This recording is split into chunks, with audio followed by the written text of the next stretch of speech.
agora o programa 20 Minutos com Breno Altman.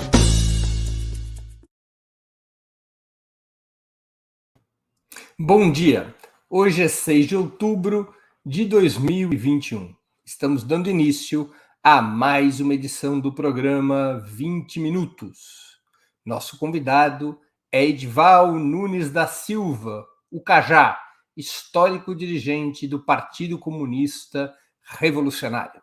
Pernambucano, nascido há 70 anos, sociólogo de formação e coordenador do Comitê Verdade, Memória e Justiça de seu estado, Cajá foi preso político durante a ditadura militar, sequestrado pelas forças policiais em 1978 e barbaramente torturado.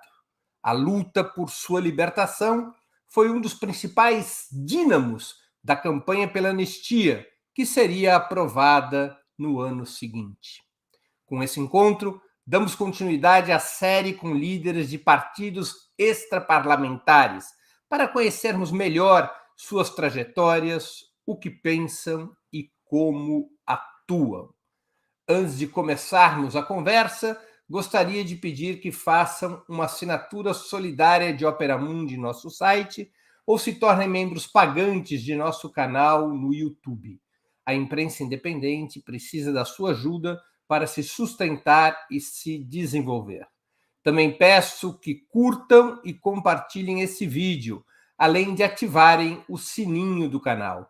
São ações que ampliam nossa audiência, nosso engajamento e nossa receita publicitária. Nossos espectadores e nossas espectadoras também poderão fazer perguntas ao convidado. Basta escrevê-las nas áreas de bate-papo das plataformas. As quem a fizer no canal de Opera Mundi no YouTube, peço que contribuam, se puderem, com o Super Chat e o Super Sticker. Não importa que seja uma pequena contribuição, ela é sempre útil para o sustento e o desenvolvimento do nosso canal. Bom dia, Cajá! Uma honra ter sua presença no 20 Minutos. Obrigado por aceitar nosso convite. Bom dia, Breno. Vamos dividir essa honra, porque também me sinto feliz de estar aqui com você, com sua equipe. Todos sabem que eu admiro muito o seu trabalho. Cajá, qual é a origem do Partido Comunista Revolucionário? O Partido Comunista Revolucionário foi fundado por Manuel Lisboa em 1966, no mês de maio. Manuel Lisboa, Selma Bandeira, Valmir Costa, Ricardo Zaratini, Amaro Luiz de Carvalho, em um congresso com 9 delegados, em absoluta clandestinidade, realizado na cidade do Recife. E este partido, neste seu congresso, no seu primeiro encontro fundante, com apenas esses 9 delegados, cada um com a história de luta e de perseguição, porque este núcleo já havia militado com muita esperança, até perder as esperanças, naquelas 2 organizações anteriores, o PCB, até 62, e depois integra a fundação do PCdoB, na esperança de superar o reformismo, o burocratismo e também o reboquismo em relação a certas coisas que se passavam em Moscou e também já em Pequim. Isso levou esses camaradas a fundar o partido. E veja, Breno, me parece 3 coisas importantes a destacar. O programa principal do partido, as suas tarefas principais, eram derrubar a ditadura militar fascista, foi assim caracterizado e que eu julgo correto até hoje, acumular força para, nos escombros da derrubada revolucionária da ditadura, edificar um governo popular revolucionário rumo ao socialismo. Uma sociedade nova para trabalhar na América e no mundo pela emancipação humana, tanto econômica, social, cultural, espiritual. Enfim, passar para a etapa seguinte, que é a etapa da sociedade comunista. O terceiro objetivo na verdade, quer dizer, eu falei 3 coisas importantes a serem conquistadas assim, naquele congresso. Uma foi essas 2 definições, caracterização e tarefa em relação à ditadura, em relação ao capitalismo imperialista, e a denominação do partido. Porque com esses 50, ao decorrer desse tempo, podemos dizer, 55 anos, provou que não basta ter o nome de Partido Comunista. Está aí a situação. Então, acho que foi muito acertada esta definição de Partido Comunista Revolucionário. O Lênin até trabalhou essa questão, chamando o comunismo revolucionário para distinguir do comunismo escolástico, etc, etc. Então, nós entendemos que foi uma feliz definição e que lutamos todos os dias para honrar esse legado. Porque se nós nos definimos e somos, porque isso é uma conquista de todos os dias, nós costumamos dizer que somos aspirantes a essa máxima do comunismo revolucionário. Cajá, havia uma divergência com o PCdoB, daqueles que são egressos do PCdoB para formar o PCR, em relação à estratégia militar da luta armada contra a ditadura.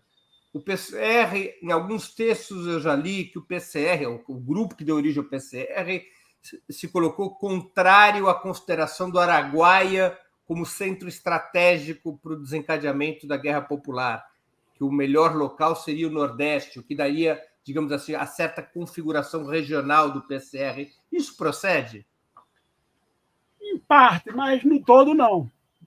Primeiro, o PCR nasceu no Nordeste e trabalhava essa questão levando em conta 2 fatores importantes, mas não tinha essa ideia de ser um partido exclusivamente daqui, porque era aqui onde estava nucleado o núcleo central. Uhum. Você tem que começar a revolução num país ou no mundo a partir de algum lugar. Mas o partido nasceu com esse destino nacional, como ele está hoje implantado nas 5 regiões do Brasil. Então, portanto, não é que o partido é regionalista. Isso foi uma alcunha da luta interna que o PCR travou com outras organizações, do PCBR, etc. E ele passou a dizer que o PCR era regionalista por definição. Agora, foi o único partido que resgatou o caráter irredento da região, o caráter do país, a região do país que mais se alçou em armas, a região do país que foi o núcleo principal de produção e exportação de economia, era o que foi São Paulo durante quase 2 séculos, do Brasil para a Europa, com a cana-de-açúcar, e evidentemente que gerou uma experiência revolucionária de rebeldia, um irredentismo no proletariado, nos trabalhadores, e inclusive na questão dos próprios escravos. Aquela luta que para expulsar os holandeses não foram os portugueses, os portugueses fugiram, foram os nativos que puxaram eles lá para as partes altas, porque perdia aqui na área do Recife, uma cidade abaixo do nível do mar, que eles ganhavam toda. E eles foram fustigados e foram para Vitória de Santo Antão, para Jaboatão, nos altos, e aí eles foram no sistema de guerra de guerrilha popular, e eles foram levando a pior, levaram 3 derrotas. Então, não foram os portugueses. Depois, os portugueses, como sempre a burguesia, como sempre a classe dominante, encampa o projeto popular e, novamente, começou a castigar a população açucareira, a classe trabalhadora, etc. Então, agora, mas na época da agência Araguaia havia, porque alguns egressos do PCdoB, o companheiro Luiz Amaro de Carvalho, não queria cumprir essa decisão e foi mandar os blocos e disse: é melhor que você cumpra, a gente vai romper isso politicamente, você sai por uma indisciplina, melhor que você vá, toma a experiência, vê como é que é a situação, numa próxima reunião que vier, então nós vamos justificar, provar os elementos da nossa argumentação. E ele voltou a argumentar e disse: olha, eu vou fazer uma guerra com capivara, eu só vejo rebanho de capivara, é outro quilômetro, plantando, colhendo, e não acho homem, não acho povo. Aí ganhou esse apelido de capivara. O segundo, ele era Palmeira e passou a ser chamado capivara. Então, eu quero fazer... A análise que ele fazia é que na região escolhida para a guerrilha do Araguaia tinha uma baixíssima densidade populacional. Claro. Aí dizia, não, mas na China foi assim, mas na China a população vivia na zona rural, no mato. Aqui nós já temos a grande parte da... A montanha nossa, dizia ele, é o cinturão do ABC industrial, que só a zona canavieira chegava a 300 mil. Era maior do que o ABC, viu? Maior do que o ABC. Quando chegava o dissídio coletivo da Paraíba, Pernambuco e Alagoas, que era um dissídio só, era uma massa de camponeses. Não era chamado de camponês, mas, na verdade, era um proletariado agroindustrial sucroalcooleiro. Não tinha camponês, todo assalariado, mas era o nome das ligas, a liga deu esse nome. Boa parte desses companheiros foram fundadores das ligas, como o próprio Amaro Luiz Carvalho. Então, era um partido com experiência operária, tinha participado de um grande cordão industrial têxtil que havia em Pernambuco, mais de 30, 40 fábricas têxtil de 15, 20 mil operários, como a Toyo, Lundgren, exportava para o Sul e para a Argentina, etc. Então, era uma experiência que eles tinham. Então, as nossas montanhas chinesas são os canaviais de Pernambuco e o ABC. E depois a gente chega lá no ABC. Essas não são as nossas montanhas, o Sudeste e o Nordeste. Aqui onde está a maior população. E aqui já tem experiência de rebeldia, de insurreição, que vem desde a expulsão dos holandeses. Tem 35, papapá. Tem uma tese, tem uma argumentação. Né? Foi um estudo do que se passou na região. Olha, o Amaro de Carvalho publicou um livro. Claro, o partido fez isso em máquina, como é que chama? De datilografar, rodou clandestinamente, mas nós vamos editar as edições Manuel Lisboa.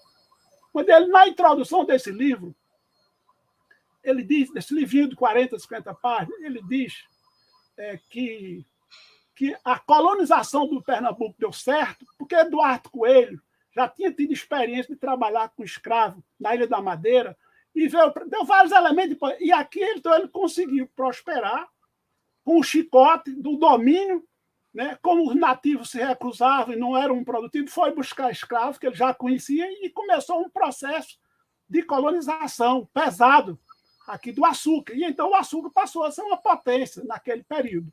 Mas, dizia ele, né? Dizer ele que a experiência de resistência do povo, da classe trabalhadora, vem desde aquele lugar, não adianta ignorar. Né? É um dos legados, é a experiência da classe operária, é a organização, não deixar morrer essa tradição, essa experiência. Então, ele estava convencido que isso aqui tinha um papel importante para a Revolução Brasileira. Esse livro, inclusive, várias teses de doutorado, o Fernando, que é um companheiro que você deve conhecer, que é professor aí em São Carlos, claro. Fernando Azevedo fez uma tese sobre as ligas camponesas e eu que segui a ele esse textinho clandestino na época. E ele fez uma bela tese e cita, inclusive, o texto do Amaro Luiz Carvalho. E olha, era um camponês, era um cortador de cana, filho e neto de cortador de cana, apesar de ser branco, ele não era negro, mas era um cara, assim, quer dizer, com experiência em Cuba, com experiência na China.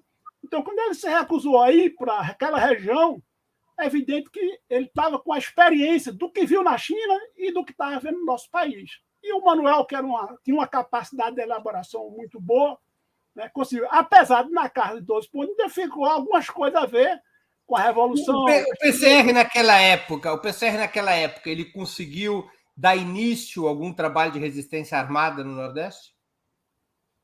Claro, companheiro, você deve conhecer as experiências que uma das mais importantes, né? Algumas das mais foram várias, mas uma das mais importantes foi a recuperação, eu não digo roubo, mas a recuperação de armas, que a gente só tinha armas pequenas, armas revólver, né? De fuzil, metralhadora, né? Da aeronáutica, isso em 73. Se isso não for luta armada, é o quê? Entendeu? Sem faltar, por exemplo, uma experiência que eu acho importante relatar. Agora, o PCR foi contra a luta armada, por luta armada, cair no militarismo.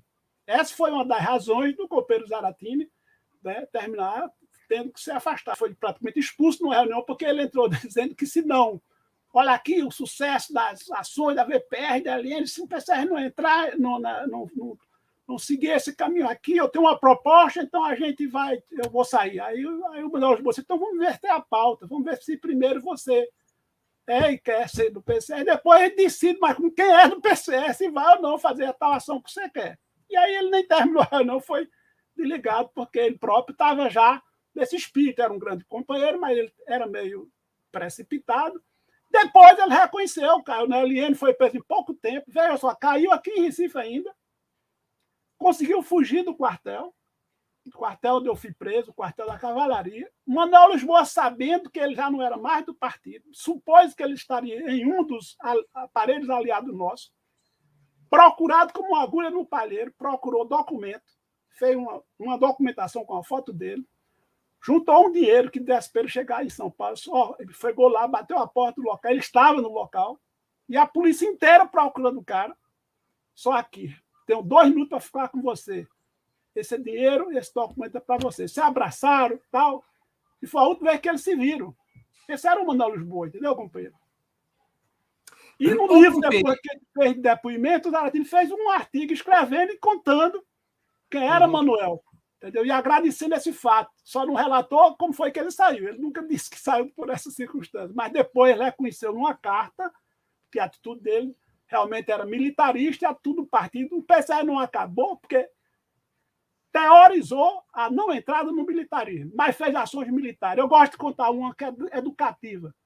Aqui tinha uma companhia de leite do Estado, poderosa, e todo dia ela saía com aqueles furgão de leite sacados em caixa para botar no supermercado, nas carras de venda. Um dia o PCR tomou a decisão de mudar o destino de um desses carros, grande, e ir para a ilha, o bairro mais pobre, mais miserável da época, que era o Coque, perto dos Coelhos, com um panfleto preparado. Então, 2 homens armados, 2 não, uma equipe, um GT. Os nossos GT não eram feitos da Marighella, o GT era uma organização política, o nosso era uma ação daquele momento, se desfazia o GT. As pessoas tinham seu coletivo partidário, e o GT era feito, o outro já era um pró. Você tinha o chefe, mas tinha as pessoas, não era partido, compreendeu? Essa era uma divergência que teve, o partido teve com Marighella, discutiu isso, mas infelizmente queria se unificar, mas não teve jeito por conta dessa questão do partido. E os trabalhadores deste bairro receberam meu amigo, esse leite lá, o panfleto foi entregue, e o motorista lá se tremendo, não vai acontecer nada com o senhor, eu estava vendo aqui uma ação correta, para o bem. Quem sabe se não tem um filho seu aqui, um parente seu aqui, vai receber leite gratuitamente, que é leite do povo. Fez a ação, não deu um tiro em ninguém, fez muitas ações parecidas com essa, inclusive a da aeronáutica, que saiu com um carro de arma sem dar um tiro. Manuel entrou com a senha, o seu formal de capitão, cacete, pai, tudo certo, não deu um tiro em ninguém. Deixou apenas o chefe da guarda, né, um oficial amarrado, e um sargento que lá meteu saber, levou lá um croque, que foi lá no supercílio dele e tal, com a corona de arma, e ficou lá. Que foi um tempo suficiente para ir embora e a polícia não pegar. Então, as ações do PCR eram ações não só para formar os militantes e recolher armamento necessário para o seu trabalho, mas não era fustigar. Por quê? Porque o PCR tinha uma linha de massa. Sabia que para derrubar a ditadura tinha massa na rua, tinha que organizar o povo, dar consciência política e armá-lo. Cajá, houve um período entre os anos 80 e os 90 que o PCR deixou de existir, fundindo-se ao então Movimento Revolucionário 8 de Outubro, que depois virou Partido Pátria Livre e que recentemente se incorporou ao PCdoB. Qual foi a razão dessa fusão? Qual era o plano? E por que vocês decidiram reorganizar o PCR? O PCR sempre teve uma ideia de unificar a esquerda revolucionária. Nós perdemos um dos nossos quadros mais brilhantes, o Emanuel Bezerra, numa missão dessa, que foi ao Chile conversar com o Mi, foi falar com os montoneiros na Argentina. Já na 3ª viagem, então ele foi capturado na entrada entre Argentina e Brasil e entregue ao Augusto, que o assassinou sob tortura em menos de uma semana. Esse aí. Então, essa foto que você está vendo aqui tem um colar da morte. Você está vendo, esse homem foi, os testículos foram cortados o seu pênis, massacraram, sem ele dar sequer a cidade onde morava. Eles não tiveram o prazer de saber se ele morava, sabia que era de Rio Grande do Norte, mas não, e ele estava como assistente do partido em Alagoas. Acaso o aparelho passou 3 meses fechado lá, só foi aberto quando o dono não recebeu o aluguel e foi lá. Portanto, esse era o Emanuel Bezerra, tal qual agiu Manuel Lisboa. Então, o objetivo dessa viagem era unificar a esquerda revolucionária contra o imperialismo. Então, aqui também teve tentativa com a LN, com o PCBR, tem isso registrado, com a AP, em documento, em súmulas, depois da discussão. Né? E numa discussão com a MR8, então, com várias divergências, mas baseado num documento que eles escreveram e aprovaram num pleno do Chile, onde defendia o caráter socialista da Revolução Brasileira, aquilo ali foi um ponto de unidade com a gente. E nós estávamos buscando realizar um segundo congresso, que as nossas teses também ainda estavam no terreno da Revolução Nacional Democrática Popular, mas o conteúdo do conjunto do partido defendia o caráter socialista da Revolução, claramente. Então, esse elemento nos aproximou à fusão. Eles nos procuravam também constantemente, movimento de massa, os congressos diários, né, do movimento nascente ainda. Bem, aí decidimos por essa unificação com o objetivo... A fusão foi quando? 81? 26 de julho de 81. Porque estava se incorporando também a Organização Comunista do Sul, que era um grupo de militares que estava na resistência armada, e então se incorporamos, e com essas três forças, nós nos tornamos, na época, uma grande organização, talvez a maior organização na clandestinidade, com participação ativa do movimento de massa. Acontece que, pouco a pouco, em menos de um ano, houve um congresso, e nesse congresso o partido aprovou uma coisa que já vinha sendo fustigada, já vinha por dentro sendo discutido, que era uma inclinação à direita. A tese de não nacional, que era o contrário daquela tese que foi um dos objetos da nossa aproximação, um dos motivos da nossa aproximação. E então, naquela situação, aquele congresso de 81, quer dizer, a fusão foi em 26 de julho de 81 e o congresso veio em 82. E esse congresso, quer dizer, terminou uma tragédia, aprovou isso aí, boa parte dos companheiros saíram, o Muniz, o Franco Martins, o Zaratina, etc. O Zaratina era outra coisa que eu ia te falar, que a gente se encontrou com ele aí nessa fusão. Mas não ficamos insatisfeitos com essa situação, mas nos asseguraram que o próximo congresso, então, retomaria a discussão do caráter da ação brasileira, que é aquele que tinha um problema desse conflito interno de direção que eles tinham. Nós apostamos no próximo congresso. Passou até 13 anos sem congresso, meu irmão. Aí não dá mais, então nós resolvemos fazer uma nova ruptura e reorganizar o PCR. Quando é que o PCR foi reorganizado? Em fevereiro de 1995. Numa carta, tem documentos aí, tem uma carta de ruptura e comunicação ao povo, aos trabalhadores, aos sindicatos, e a razão disso, e criamos comitês, aqui era o comitê CCP Central, Comissão Central, CCP, Comissão Central do partido, né? Não se podia chamar Comitê Central, porque não houve congresso. Então, nós fizemos uma comissão, convocamos uma conferência, que realizou-se no Rio, né, em dezembro de 99, e depois realizamos o segundo congresso em 78. Esse congresso já foi em Pernambuco, depois voltou em 98. É o segundo congresso que consolida o nosso programa, que está hoje no... Foi em 98. O segundo congresso é em 98. Como é que o PCR se define ideologicamente e como se organiza? Bem, você sabe que o PCR é um partido clandestino, não pediu legalização e nem vai pedir, porque ele trabalha para conquistar o povo, organizar o povo para uma revolução popular. E sabemos que o governo capitalista, a primeira coisa que faz em relação a um partido que tem um programa como o nosso é exatamente descaracterizar o seu programa para poder ser registrado, descaracterizá-lo. E nós não aceitamos. Então, nós não temos razão para dizer quantos somos, exatamente. Temos o nosso comitê central, do qual eu integro, os comitês estaduais, os comitês municipais, e e as formas que embaixo... Vocês têm um periódico, não? Sim, tem um jornal, A Verdade. Esse jornal é um jornal que trabalha com a análise da realidade, dos fatos, da realidade.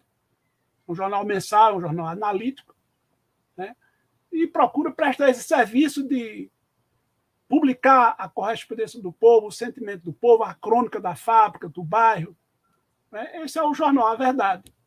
Claro que também tem editorial do partido e tal. Qual é a relação entre o PCR e a Unidade Popular, que é um partido legalmente registrado junto ao Tribunal Superior Eleitoral? É uma relação fraternal de dois partidos irmãos, como ocorre. A burguesia tem partidos irmãos, não tem? Que é coladinho, parece que é bater num, toca no outro, não tem? Arena e PSDB. Desde a Arena para cá, você vai encontrar que tem. O proletariado também, seus dirigentes, seus militantes, têm direito a ter alianças, ter unidade, ter proximidade. Né? Ajudou, contribuiu no que pôde para efetivar-se a construção desse partido e tem uma deferência da amizade, do carinho, esperando merecer ter a vida inteira. Né? Mas eu próprio não pertenço à estrutura da UP, de nenhum. Eu me filiei à UP num ato político que houve em Recife, de filiação de personalidade, e inventaram de me chamar. Eu digo, eu não, me filiei, mas não estou em nenhuma estrutura, nenhum coletivo, nenhum colegiado. Mas me orgulho dos companheiros da UP, tenho muita esperança que eles cumpram o seu programa popular, democrático, revolucionário, anti-imperialista, anticapitalista, e nós vamos fazer de tudo para apoiá-los. Mas estamos certos, companheiro, que a luta não se define no terreno do parlamento. A luta, ou nós ganhamos o nosso povo a organizar para defender os seus próprios interesses, a sua própria emancipação, ou nós não decidimos nesse Congresso absolutamente nada, a não ser ganhar uma carta constitucional mais aberta, uma conjuntura e tal, depois vem um golpe de Estado. Isso é no Brasil, na América. Tá? É dessa forma. É mais 30 anos. Eu sobrevivi a mas o outro mais 30 anos agora eu vou sobreviver, já não estarei mais. E nós vamos ficar nisso a vida inteira? O Tchê tem um artigo, inclusive, avaliando isso. Não sei se você conhece, um artigo muito bonito, onde ele diz que na América Latina a esquerda aprendeu a fazer aquele trabalho de Sísifo, carrega aquela pedra lá para cima do topo, então começa de novo, derruba, dá um golpe, elege um senador, um vereador, depois um deputado, depois um senador, cresce tal, outro golpe, começa de novo, peraí. Esse povo já vem há 500 anos dessa maneira, meu amigo. Então, esse povo que trabalha, que produz, como diz lá a música do Vandré, marinheiro também sei governar, sei trabalhar e também sei governar. Ele tem esse direito. O Breno, o Engels tem uma definição de um texto dizendo que a classe da burguesia tornou-se supérflua. No início do capitalismo, ela ajudava na produção, se integrava com a produção. Depois que virou imperialismo, ela se abstraiu completamente da produção, destrói as forças produtivas. É uma classe supérflua. Cuba produz açúcar da melhor qualidade e não tem usineiro. Quem é que decide aquilo? Os operários em assembleia elegem o diretor da fábrica. Se o cara é bom, fica mais um tempo. Se não for, ele sai. É eles que elegem. É a Assembleia do Poder Popular. Então, eu acho que nós não temos que ficar amarrados. Não é um trabalho legal, sim, eu concordo. Agora, todos os partidos legais, todos os partidos comunistas que foram fazer o trabalho legal. E o trabalho legal, sabe o que aconteceu? Engoliu eles todos. Ficaram prisioneiros disso. E onde está? Olha a história desses dois partidos mais longos e veja que situação é essa. Se eu estou falando uma bobagem. O PCR almeja, como no passado, a unificação com outras organizações que se reivindicam da tradição marxista no Brasil, como o PCB e outros partidos? Sim, companheiro, nós defendemos. Eu dei exemplo disso que nós fizemos no período da ditadura. Tivemos sim, mas hoje vocês propõem algo assim? Sim, propomos, mas na base prática. Não vamos perder tempo nas conversações de gabinete, o Congresso é importante, é. Agora, todos os partidos que dedicaram o principal do seu trabalho a essas articulações. Agora, a unidade do povo para derrubar o Bolsonaro. Sim, para quê? Derrubar o Bolsonaro é fácil, mas derrubar ele, o governo, a classe dele e criar as possibilidades de um novo país, de uma nova nação. Então, isso é mais complicado. Então, para isso, eu não vou me aliar. Minhas alianças são outras. Eu chamo uma aliança popular, uma frente popular. Mas o centro é o povo. Eu tenho que ganhar o povo. Ganhar essas cúpulas é muito fácil, companheiro, mas essas cúpulas não têm povo. Está aí as manifestações. Então, é preciso compreender que a tarefa para derrubar Bolsonaro, para derrubar esse sistema, é ganhar o povo, trabalhar diuturnamente. É um trabalho gigantesco, anônimo, que não aparece, que não dá manchete de jornal, e quase ninguém quer fazer. Ou se faz isso, olha, vamos ficar escravos desse sistema parlamentar que está aí, corrupto, e todo mundo sabe que é corrupto, mas quer estar dentro dele. Cajá, para detalhar exatamente o que você está colocando, como é que vocês caracterizam o governo Bolsonaro e qual a política que propõe para combatê-lo? Alguns setores da esquerda defendem a frente ampla, incluindo os velhos partidos da burguesia que organizaram o golpe de 2016 e defendem o neoliberalismo. Vocês defendem também a frente ampla ou uma frente de esquerda, uma frente popular? Qual é a política do PCR para enfrentar Bolsonaro? Primeiro, definimos o governo Bolsonaro como um governo de...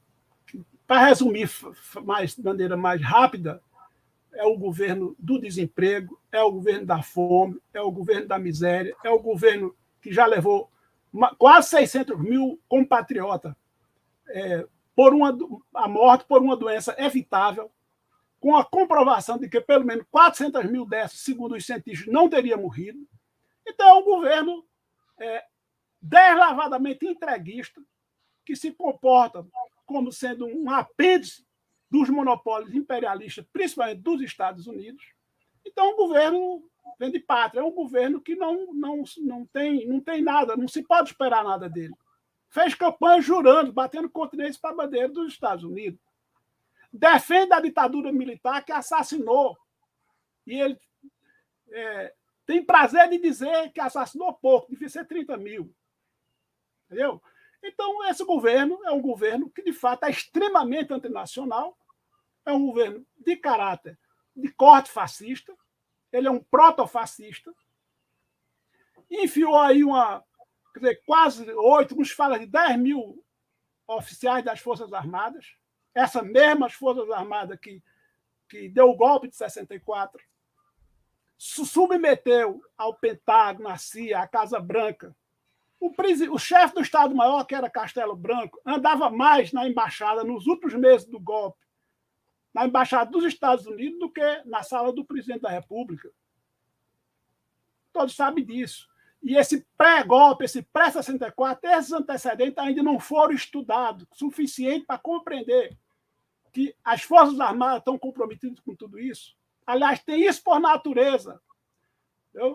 Me espanta alguns setores de esquerda, dizendo que é uma força nacional, soberana, uma das coisas mais sérias. Ora, eles estão com os uniformes tintos de sangue do golpe de 64, não prestaram conta, não pediram desculpa à nação brasileira, não entregaram os torturadores sequer reconhecidos.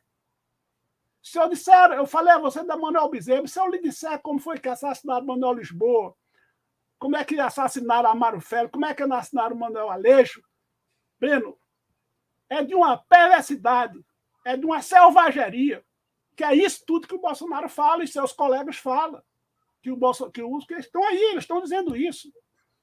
Há um coronel aqui de Pernambuco, do Exército, Marcelo Pimentel, onde ele diz que tudo isso tem que ser apurado, isso não é função das Forças Armadas, e por isso foi punido 2 vezes, está na reserva.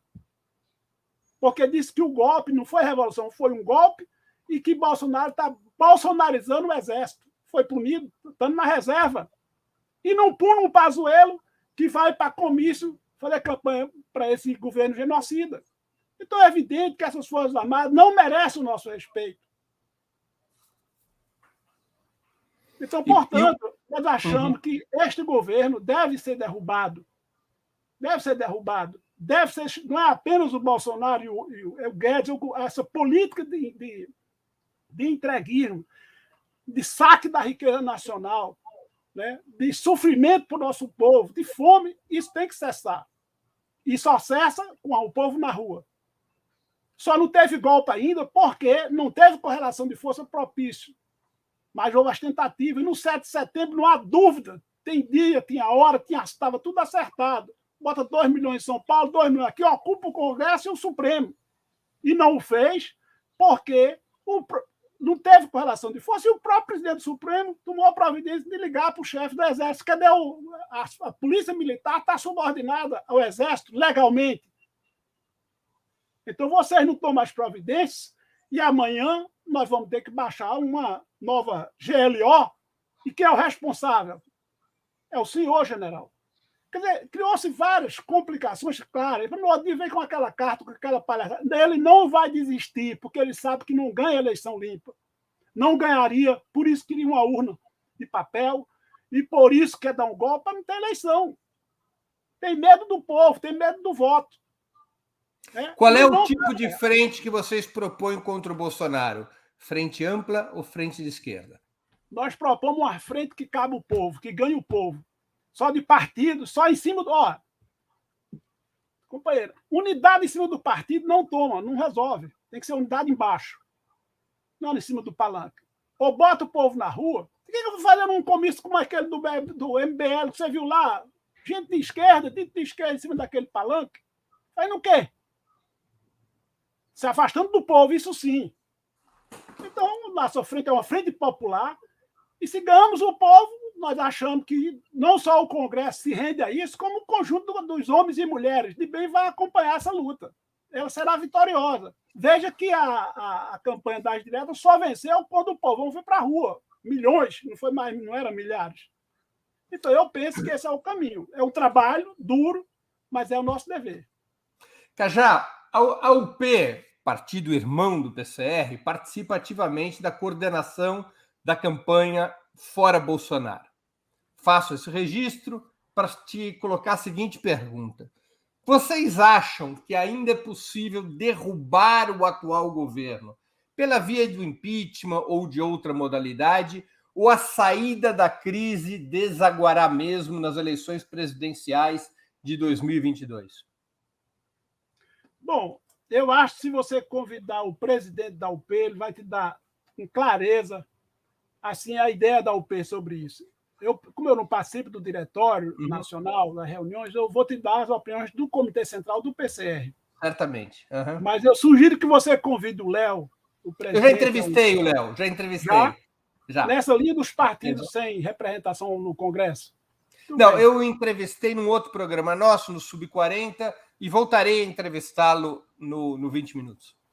Pronto, aí você vai compreender com pormenor dizer, qual a política que eles estão elaborando. Mas eu posso te dizer que o Comitê Central do PCR tem uma avaliação clara de que é possível o impeachment se aumentar a luta popular, se aumentar a força da rua. O Congresso brasileiro é um Congresso extremamente conservador, extremamente patrocinado pelo agronegócio, e ele só se renderá quando vê que seus mandatos estão ameaçados. Quando a voz rouca das ruas estiver ecoando dentro do Congresso, eles mudam de posição. Porque já tem mais de 100 pedidos lá, quase 200, e eles não põem em votação, porque eles pensam o dinheiro que perde, as emendas que perde, e etc. Agora, quando tudo isso estiver ameaçado, o que é que eles vão fazer mesmo? Apoiar. Porque aparece para o noticiário, etc. Então, é um Congresso extremamente conservador, este Congresso, mas, de um modo geral, o Parlamento brasileiro, a Justiça brasileira, o Poder Executivo brasileiro está a serviço, num passo de um comitê de interesse dos negócios da grande burguesia. Da grande burguesia integrada. Essa burguesia brasileira é uma burguesia associada ao capital internacional. Isso não é novidade para ninguém. Então, nós não temos como confiar, né, que é possível esse parlamento chegar a ter um impeachment de Bolsonaro se nós não tivermos a sorte e, primeiro, um grande trabalho para que o nosso povo compreenda, sente a dor, sente a fome, não gosta de comer osso, de ir para a fila pegar osso, não gosta de receber migalha, esmola do governo, mas não faz para não morrer de fome. Nós estamos com mais da metade da população brasileira passando fome. Passando fome, que eu digo, é não saber o que vai comer amanhã. Essa história de chamar 116 milhões na insegurança alimentar, o que é isso? É falta de comida, companheiro. É não ter emprego. É estar ganhando meio salário mínimo, está ganhando R$50 aqui, outra acolá. Então, quando você junta abaixo da pobreza, da linha de miséria, com o mais pobre, com o desempregado, aqueles que nem buscam mais pelos critérios, mas continua aí, você chega a mais de 100 milhões. Então, evidentemente que isso é uma tragédia. Basta compreender mais, compreender, que eu digo, permitir. Por isso que estão destruindo a escola brasileira, a educação brasileira, condenam o Paulo Freire, porque é esse o método, é isso que precisa chegar no nosso povo, para que tenha mais consciência e organização. Por isso, o nosso papel é organizar uma campanha de agitação, de propaganda e elevação do nível de consciência do nosso povo. Nessa lógica de que apenas mobilizando o povo seria possível o impeachment, o afastamento de Bolsonaro, qual a tua avaliação desta última jornada de mobilização, a do dia 2 de outubro? Avançou-se, pique no lugar, ou houve um retrocesso? Avançou-se. Avançou-se porque é uma mobilização sem recursos, organizada principalmente pelos partidos. Olha, os movimentos sociais e os partidos pequenos é que carregaram, é que tem botado o povo na rua. Não são os partidos grandes. Os grandes partidos mesmo de esquerda têm jogado, achando melhor esperar o calendário eleitoral. Mas quem está com a fome, quem está com essa situação vexatória que nós estamos vivendo, não tem como esperar. Não é justo esperar. É justo trabalhar diuturnamente para que ponha fim, para que cesse esse sofrimento. Então, nós achamos que esta mobilização é uma demonstração de que o povo quer lutar. Aqui foram quase 50 milhões de pessoas, 50 mil pessoas nas ruas. Então, foi maior do que a anterior, que chegou a 30 mil. Rio Grande do Sul cresceu enormemente. São Paulo também fez uma grande... O Rio fez uma grande... mas já houve uma maior aqui e acolá. Sim, mas lembre-se que tinha havido um 7 de setembro ameaçador com gente de outros estados, desses dois estados, a preço de ouro, do agronegócio, e milhões de robôs detonando para o lado de casa, dizendo não vá, que vai ter briga, vai ter revólver, vai ter isso, não vá, e dizendo para o lado lá, vem, que vai ter segurança, é Bolsonaro que está chamando. Foi dessa maneira. Uhum. Então, eu acho... em que pese continuar o movimento Fora Bolsonaro, está se aproximando o calendário eleitoral. O Brasil está marcado, segundo as pesquisas, por uma polarização entre a extrema-direita, com Bolsonaro, e a oposição de esquerda, majoritariamente liderada por Lula. Qual a posição do PCR em relação à disputa presidencial prevista para outubro do próximo ano? Veja, o calendário eleitoral do PCR ainda não foi discutido, mas é claro que nós vamos ter uma opinião de que os partidos, como a UP, por exemplo, é muito justo que lance seu candidato. E se lançar, o PCR certamente apoiará. Não é? Mas apostando na luta popular, na mobilização do povo, nesse trabalho que para nós é o que decide as coisas. Evidentemente que, num segundo turno, então você tendo a hipótese do Lula, como disse você, e o Bolsonaro, nós fizemos isso na eleição passada já. Nós votamos no Lula no segundo turno, votamos na Dilma no segundo turno. No Haddad, no segundo turno. E na Dilma não teve segundo turno, não teve? Teve contra o Aécio. Exato, nós lançamos material apoiando ela. Mas fizemos um apoio e mantivemos o apoio crítico, cada decisão tomada. Entendeu? Por exemplo, nós achamos que tanto Lula quanto a Dilma deveria ter tomado uma posição, a posição que nós defendemos, que o movimento popular defende, que a Comissão dos Mortos, a Comissão de Mortos e Familiares de Mortos e Desaparecidos do Brasil defende, que era implantar a justiça de transição. E não foi feito. E eu acho que, inclusive, está se pagando um preço caro. Esse sujeito está aí hoje porque não se cumpriu isso. Vai encontrar no Congresso da Argentina, no Congresso do Chile, esse monte de que você vê aí de torturadores com mandato. Agora, esse é o preço de uma decisão. Não se pode espremer as Forças Armadas. E as Forças Armadas espremendo o próprio Lula. Está aí. O prendeu para não concorrer a uma eleição, para não disputar a eleição, para poder o Valedetto ganhar a eleição, porque ele não tinha como ganhar a eleição, é evidente. Existiria para isso fez ameaça. Para isso fez ameaça ao Supremo. Para isso fez ameaça ao Supremo. Recorreu a todas as forças, a intimidações. Entendeu? Aí, quer dizer, agora, cometeram ou não cometeram o crime em 64? No pré e no 60 cometeram, companheiro. As Forças Armadas não têm como papel. Quer disputar a presidência, lança um candidato. Lança um candidato, recolher as armas contra um povo desarmado, sem qualquer perspectiva de revolução comunista. O Jango não era comunista, o Jango era um estancieiro, um latifundiário, um capitalista que queria democratizar o capitalismo. Ele queria democratizar as propriedades. Ele não tinha nada, ele sabia disso. O Pentágono sabia disso, a CIA sabia disso. Né? Agora, o povo, os camponeses, a Liga Camponesa, os estudantes caminhavam celeremente para cumprir um programa de esperança, de sair da fome, do subdesenvolvimento. A Revolução Popular no mundo, na Argélia, em Cuba, a resistência no Vietnã, empolgou o povo brasileiro, o povo latino-americano, o povo desse continente, o povo dos Estados Unidos. Resistiu bravamente. Ângela Davis é testemunho disso. Aquela outra cantora que eu admiro muito foi cantar no Vietnã, como é que chama? Jean Baez. Jean Baez deu entrevista na França quando voltou de lá, quase foi ameaçado, até seu marido preso, porque se recusou.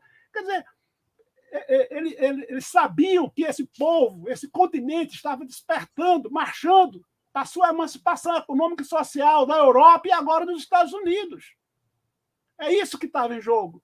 E eles, maldosamente, reacionariamente, de forma fascista, deram um golpe militar.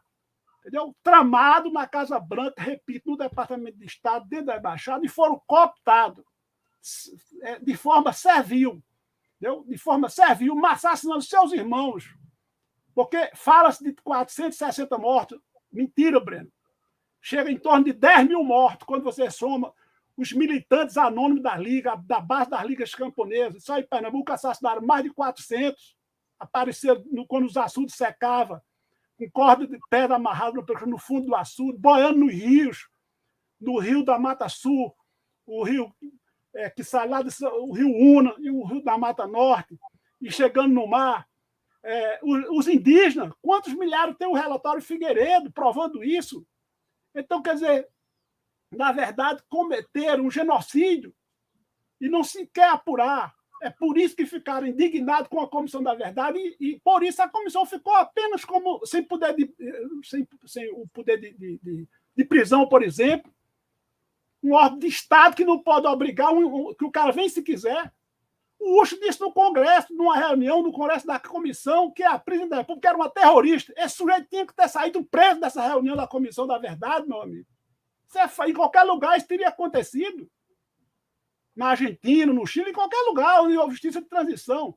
Então, não ter aplicado a justiça de transição, não ter julgado legalmente nos tribunais o crime de golpe de Estado, o crime depois de assassinato, de sumir com os cadáveres, de estupro de companheiras. Isso aí são crimes imprescritíveis e que a história vai cobrar e esta comissão acontecerá e essa justiça vai passar ali para esse processo. E estamos em vários movimentos. Geração 68, Voz dos Desaparecidos, manifestos e documentos encaminhados ao Supremo para reinterpretar a lei da anistia. Basta reinterpretá-la. Basta reinterpretá-la para que ele chegue à justiça. E esses generais que estão aí pousando de democrata não tiverá coragem de responder com a verdade num depoimento que a Comissão da Verdade mandou aos 3 comandantes. Era simples o ofício. Responder, por favor, por gentileza, se alguma repartição desta força foi utilizada como local de tortura. Pareceram que respondeu a mesma pessoa. Não. quando a própria presidente da República foi torturada numa repartição pública do Estado, do Exército. Então, mentiram. Mentiram. Breno, quando um filho comete um erro, se o pai não der noção de punição, aquele filho será um membro da sociedade desajustado, acha que pode em tudo. Era o mínimo que esses comandantes tinham que responder, era isso e entregar os nomes. E isso vem com história que é revanchismo. Não, isso não é revanchismo. Revanchismo é se nós estivéssemos exigindo que eles fossem torturados. Não é isso que está sendo exigido, é que eles prestem... Ou mortos. Cumpra a lei. A lei, a Constituição, tanto a de hoje quanto a de antes, não permitem o golpe de Estado que eles deram.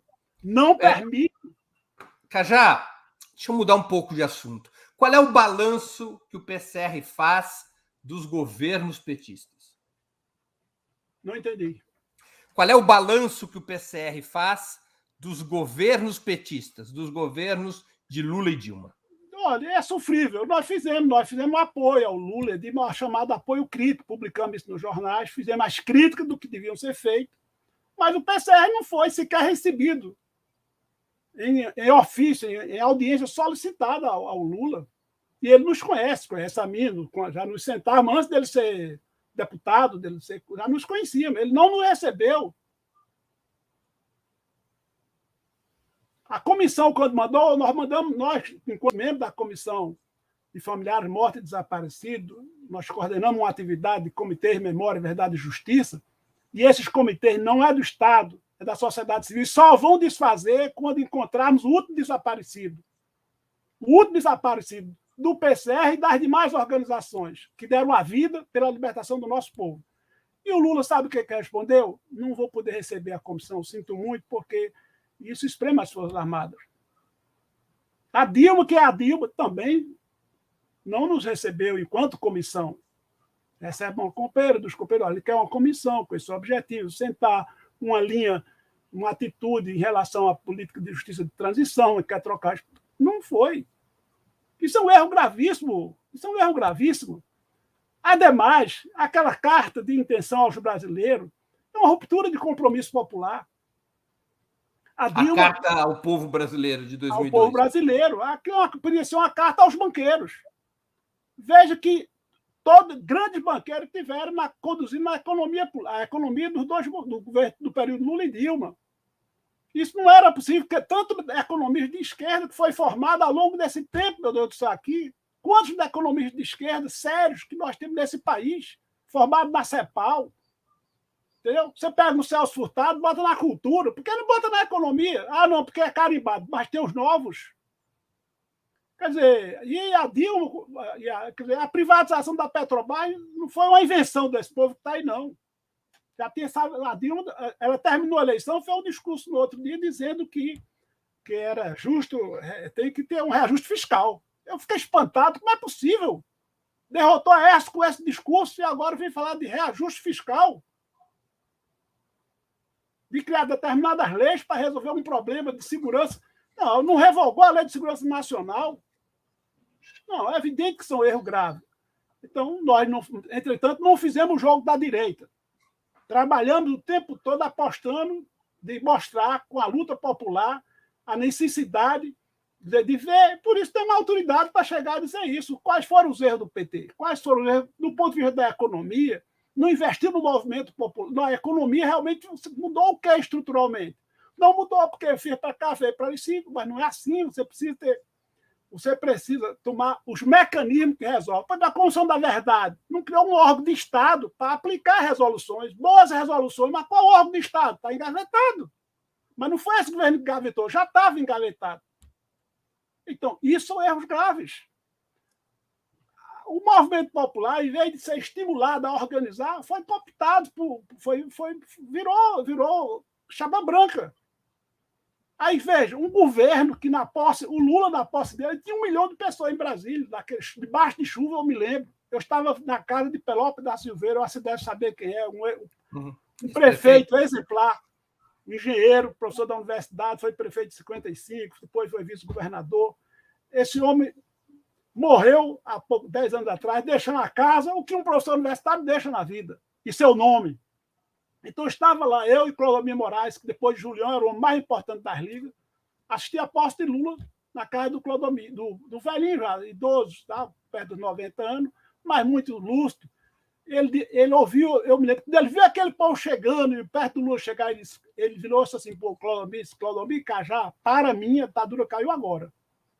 Está começando agora. Povo na rua, um governo como esse, com 1 milhão de povo, não vai precisar se sujeitar ao Congresso. Mas não foi isso que foi feito, companheiro. Não precisava você ficar dependente. Não, mas precisa depender. Primeiro, eleger uma grande bancada. Sim, mas precisava fortalecer o PTB. Aquele povo do Centrão estava onde? Nesses partidos que foram lá. Onde é que estava Sarney? Sarney foi conversado. A CM foi conversado. Aí você... Não, mas não aprova. E esse povo que foi para essa posse não poderia chegar no Congresso se eu quero aprovar tal medida. Sabe como aqui foi aprovado?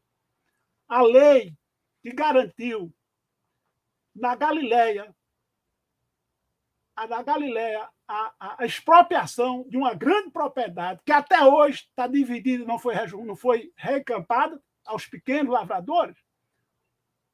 As ligas foram para a rua, com o Julião à frente, cercou o palácio, por mim eu assino agora, mas tem a Assembleia. Tá bom, arrodearam a Assembleia, você sabe a Assembleia que é ao lado do Rio Capibaribe. 2.000 trabalhadores, depois virou 5.000 trabalhadores, de enxada, falcão na mão, e disse o deputado, um deles entrou e disse, se vocês não aprovar essa lei, vamos jogar cada um de vocês dentro do Rio Capibaribe aqui, ó, bem pertinho, 2 metros, 3 metros. Não vão aprovar essa lei? E a povo, aprova. No mesmo dia aprovar a lei, está lá. Agora, quer aprovar negociando com o PTB. Esse mesmo PTB que fez o que fez e agora gravando um vídeo de Forças Armadas. Deu um golpe, Forças Armadas. Você viu o que o Gerson fez? Gravando um vídeo, antes dele ser preso, pedindo às Forças Armadas para dar um golpe de Estado. Agora, que moral tem esse nazista, esse lambibota, que vai para a direita, vai para a esquerda, vai onde ele tem corrupção para ele e para a filha dele? Sinceramente. Estava achando dessa composição. Não precisava disso. Lula não precisava disso, o PT não precisava disso. Cadê? Aí perdeu a força, aquilo que se fala, a força moral da revolução, a força moral de um povo, de um partido, você perde quando você compromete-se moralmente. Então veio aquele negócio da Dilma e não foi o povo para a rua para impedir. Poderia ter impedido. Cerca o Congresso, fazer o que foi feito aqui com a Arraes, fez com os... Não, mas não tinha. E aquele 1 milhão? Foi se perdendo, foi se dissolvendo. Quer votar contra. Mas é tudo safado. Não. Eles tinham uma expectativa. Votaram no seu líder, no ABC, e essa expectativa foi se dissolvendo. E é preciso reaglutinar essas pessoas numa esperança de um projeto, e não apenas de nome, de candidatura. Então, se chegar ao segundo turno, claro, vamos votar no menos ruim. Vamos votar. Mas a luta, companheiro, vai ser dura, porque novos compromissos, novas cartas ao povo brasileiro e outras coisas, talvez até mais grave. Mas, de qualquer forma, nós não vamos dar esse pretexto de votar no pior ou de se omitir. Vamos cumprir a nossa tarefa e apresentar o nosso programa. Se o nosso programa for desrespeitado, não querem ouvir o nosso programa, é paciência. Nós vamos dizer, vamos levar o nosso programa ao povo. Tornamos público qual é o nosso voto. Se não querem, mas nós vamos torná-lo público. E vamos trabalhar para elevar o nível de consciência e organização do nosso povo. E um dia, quer queira, quer não queira, o de cima, e o nosso povo chegará lá. Não tenha dúvida. Não mais sempre para ser escravo. Cajá, nós estamos chegando ao fim dessa ótima entrevista. É um prazer te ouvir e continuarei aqui te ouvindo horas. Mas eu queria te fazer 2 perguntas que eu sempre faço aos convidados. A primeira é qual livro você leu ou está lendo e gostaria de sugerir aos nossos espectadores. E a segunda, qual filme ou série assistiu ou está assistindo e poderia indicar a quem nos acompanha. Olha, eu li 3 livros, quero recomendar os 3. Um é esse daqui. Não sei se dá para ver bem. A Doutrina da Libertação da Classe Trabalhadora, Karl Marx. Esse é um livro que é uma coletânea de textos maravilhosos de Karl Marx, mostrando a necessidade da independência do partido da classe operária para ser vitorioso em relação à classe da burguesia. O segundo livro é esse aqui que eu também considero só pedir para a maravilhoso. produção voltar à capa do livro anterior, para a gente poder identificar a editora e eu poder informar onde as pessoas podem comprar. Certo, as edições Manuel Lisboa. Edições Manuel Lisboa. Pode ser comprar no site da edição mesmo? Pode comprar no site. Pode comprar no site. Tá. Livros altamente baratos. Você tem uma ideia, um livro desse, quer dizer, R$25, R$30, entendeu? Que no mercado ele é R$70. Tá certo. O segundo então, livro no é site esse aqui. das edições Manuel Lisboa. Qual é o endereço do site, Cajá? O endereço do site, aí você agora me pegou. Não, eu peço para a produção localizar e eles colocam... Localiza. O segundo livro é esse aqui, ó. Dá para ver? Afasta um pouquinho para o pessoal ver. Afasta um pouquinho da câmera. Apareceu aqui já. Então, é o Partido... Princípios de Organização do Partido Marxista-Leninista. Também da mesma das edições Manuel Lisboa. Tá bem. De quem é esse livro? Esse livro é uma coletânea de textos sobre o partido, especificamente sobre o partido, de Lenin, Stalin, Enver Hoxha, Che Guevara, vários dirigentes revolucionários, inclusive alguns vivos do nosso partido, como Luiz Falcão. Temos vários. É uma coletânea maravilhosa de textos.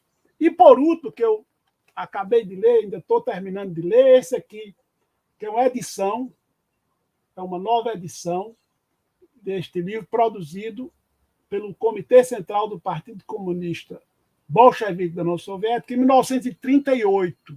Esse foi uma espécie de curso sobre a história do partido para preparar os soviéticos e os comunistas do mundo da guerra que estava às portas, 1938.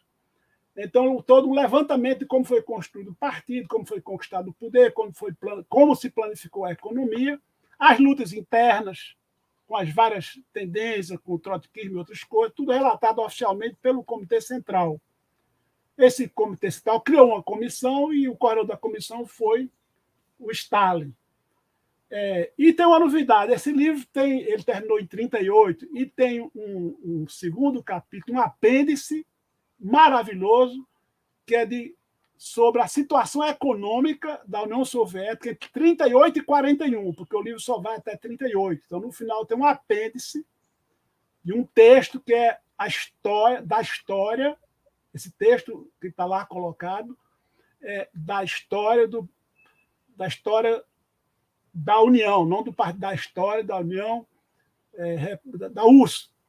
Então, a parte da economia está mostrando a economia pujante que era a economia soviética em plena crise mundial e em plena guerra, até 1941. Por isso, se conseguiu força no proletariado, nas massas, para enfrentar a besta do nazifascismo alemão. Então, essas 3 indicações nossos espectadores poderão encontrar e adquirir no site das edições Manuel Lisboa, que está na tela. É um link do próprio jornal A Verdade. E filme, eu recomendo que vi. Eu vi Django, que é uma produção do nosso amigo aí do Rio de Janeiro. Steve Tendler, né? Um grande cineasta, Geração 68. Geração 68, e esse filme é um documentário que atualiza a nova geração do que foi o golpe de 64, que foi o governo Jango. Também recomendo um outro que vejo, Tempo de Resistência, baseado num livro do Leopoldo. A última edição, a 11ª, eu fiz o prefácio. E o filme é baseado nessa obra. E há também um musical básico com esse Tempo de Resistência, maravilhoso. É um filme que coloca, de fato, é um documentário com depoimento de toda essa gente que passou da resistência armada. Lá fala o Zaratino, lá fala o Franklin Martins, lá fala... Enfim, uma pleia de gente que participou. O que eu achei interessante é que não tem chororô, é para frente. O filme toca o barco e mostra claro que a luta armada nós fomos empurrados a ela. Se nós não fôssemos, teríamos cometido uma covardia. Nós fomos pelo trabalho de massa, pelo trabalho legal, até até eles impedirem, vir com mais 5, depois 4, 7, 7, etc. Então, não foi de nossa responsabilidade. Era a mesma coisa. Se os soviéticos não empregassem as armas para se defender da ofensiva do nazismo, não teria sido, a história teria sido outra. Demorariam muito mais tempo para cair o nazifascismo. Então, nós cumprimos nosso dever de combatentes e de revolucionários. E, por último, eu recomendo, um pouco mais descontraído, né? Baseado no Che, é um documentário, é um filme, né? É um filme, Diários de Bicicleta, muito interessante. Sim. Muito interessante. O ator Gael Garcia Bernal, mexicano, excelente ator. Ele conta, ele anima, ele mostra, quer dizer, a descontração daquele jovem médico e a sua afinidade com o humanismo, com os pobres, com um mundo melhor. Então, é um excelente documentário. Legal. Cajá, Esporte Santa Cruz ou Náutico? Santa. Mas tá mal na fita, eu me né? tornei defensor do Santa, vou dizer por quê. Eu não sou de ir a estádio. Eu só fui ao estádio, ao Santa, na inauguração, para assistir o jogo da seleção brasileira, que foi jogar com a seleção de Allende. E eu fui torcer por Allende, pela seleção do Chile. Quase apanho lá no estádio. Foi a primeira vez que eu fui, não foi a última, eu fui alguma outra vez mais, para você ver que eu não entendo de futebol, porque senão eu não teria ido para esse negócio. Mas eu fui torcer quando um cara olhava para mim. O Santa Cruz hoje está ali pela 3ª ou 4ª divisão do brasileiro, não tá? Mas o proletariado brasileiro, as massas também está na última divisão e vai se levantar. Não fique preocupado, não. Certo. Né? Mas eu me tornei torcedor do Santa Cruz, porque veja bem que eu encontrei aqui jovem, chegado da Paraíba, você falou que sou pernambucano, queria corrigir, eu sou de Cajazeiro, por isso o nome Cajá. Certo, é verdade. Foi averbada ao nome. Aí, um dia eu estou numa reunião com o Doel na Comissão de Justiça e Paz, e a reunião tensa, e ele foi despedir, um minutinho, então o rádio disse, não é porque o Santos está jogando, eu preciso saber se houve gol, o Doel, né? Um amigo, tornou-se um grande amigo meu, me visitava na prisão. Minha namorada, que é a minha esposa, a mãe de meus filhos, tinha um irmão jogador do Santa Cruz, o Diabo Louro, que era uma fera, foi vendido depois. Eu me lembro de um volante do Santa Cruz, Givanildo. Givanildo, era contemporâneo, foi nesse período, 72, 73. Então eu tinha um cunhado dentro do Santa Cruz. E Manuel Lisboa, que para mim era aquele principal dirigente, fundador do PCR, com quem eu tive várias reuniões, um convívio. A mesma admiração que tinha por ele, tinha Doel. Para mim, foram dois homens, esse de fato, coerente com a libertação, com a raiz do homem, com o humanismo profundo. Entendeu? E admiro profundamente os dois, me tornei amigo dos dois, e digo para você, sinceramente, ali estão o protótipo dos homens do futuro. E Manuel Lisboa era torcedor do Santa Cruz? Do Santa Cruz também. Aí eu digo, é meu time, vou defender, não vou nem atrás de critério. Aí um dia eu estava conversando para ele, Manuel, esse negócio é alienante, isso é um ópio do povo, companheiro. Não diga isso. Você pode estar dizendo isso aqui para nós. Agora você está no ponto de onde? E a massa sabe do jogo, sabe quem ganha. Você não sabe o nome do jogador, não sabe quem jogou, você vai ficar isolado. E se disser alguma coisa errada, a massa lhe repreende.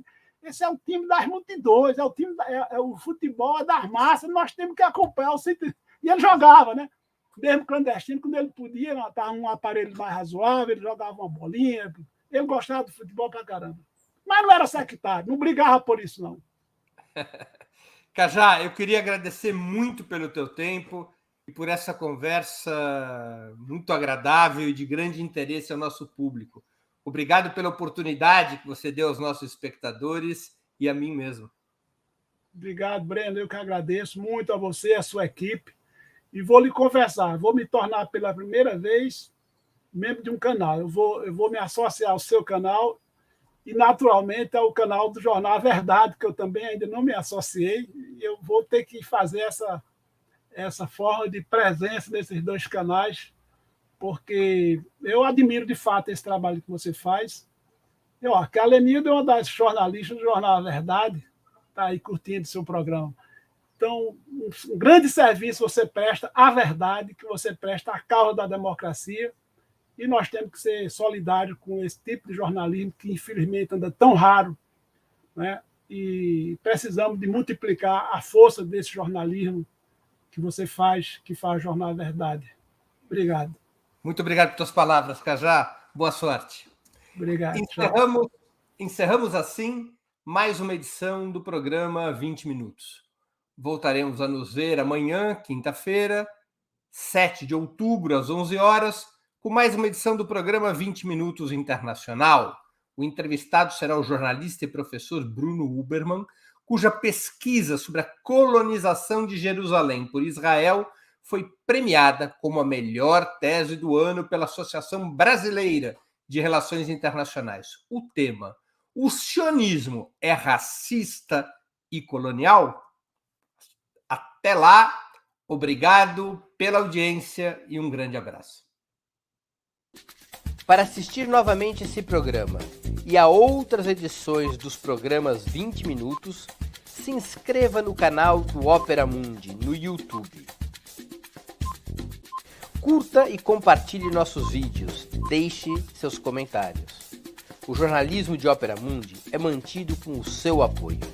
Faça uma assinatura solidária em www.operamundi.com.br.